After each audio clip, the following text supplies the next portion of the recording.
Europe 1, 7h24, Thomas Soto. Jean-Marc Ayrault reçoit ce matin les partenaires sociaux et il s'attaque à sa remise à plat de la fiscalité. Bonjour Caroline Roux. Bonjour Thomas. Je dis sa remise à plat parce que dans cette affaire, le Premier ministre joue un peu en soliste. Et ce que vous pouvez nous dire ce matin, c'est que François Hollande n'a pas du tout, mais alors pas du tout apprécié la partition du Premier ministre. Le mieux, c'est que je vais vous raconter une petite scène. Ça se passe la semaine dernière dans l'avion qui conduit le président à Rome. Il est accompagné de 3 ministres, Pierre Moscovici, Jean-Yves Le Drian et Laurent Fabius. Une hôtesse distribue le journal Le Monde et à la une, il y a ce titre.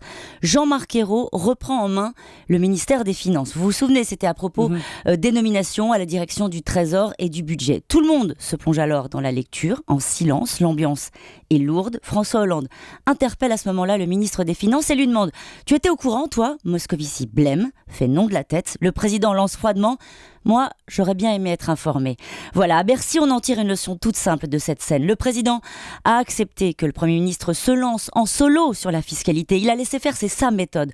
En revanche, lorsque Jean-Marc Ayrault met en scène son influence dans les journaux, qu'il laisse penser qu'il a la main sur Bercy et qu'au passage, il humilie ses ministres, là, bien sûr, la pilule ne passe pas. Caroline, ce qui est sûr, c'est que le Premier ministre a fait là un bon coup politique, mais il a peut-être poussé le bouchon un peu loin, Maurice. Le problème, Maurice, comme vous l'appelez, le problème, c'est qu'il s'est mis beaucoup de monde à dos. Les ministres de Bercy, qui sont habituellement à couteau tiré, serrent les rangs.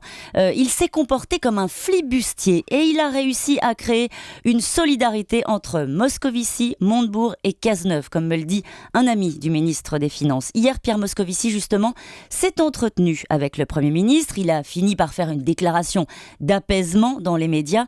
Mais la réalité, c'est que dans le secret des cabinets, on est vraiment face à une crise politique feutrée. En pleine crise économique, justement, le président doit éteindre le feu entre Bercy et Matignon. Et pire, François Hollande se retrouve sous la contrainte du rythme que lui impose son Premier ministre, tout ce qu'il déteste. On est dans un moment de tension comme on a l'impression de ne pas en avoir connu, d'avoir jamais vu depuis le début du quinquennat. Caroline, on se demande un peu comment ça va se terminer tout ça. Vous savez quoi, le Premier ministre a abîmé aux yeux de tous sa relation de confiance avec le président, mais également avec ses ministres. Ce qui va se passer, c'est qu'aujourd'hui, Jean-Marc Ayrault est condamné à trouver une issue à sa remise à plat de la fiscalité. Il a voulu avancer seul, il a fait un bon coup politique, mais désormais, il ne peut plus compter que sur lui-même. La remise à plat de la fiscalité annoncée par Jean-Marc Ayrault est une partie de billard à plusieurs bandes dans laquelle Jean-Marc Ayrault joue seul contre tous, y compris le président de la République. C'est ce que nous révèle ce matin Caroline Roux. L'info politique revient demain à 7h25. À demain, Caroline. À demain.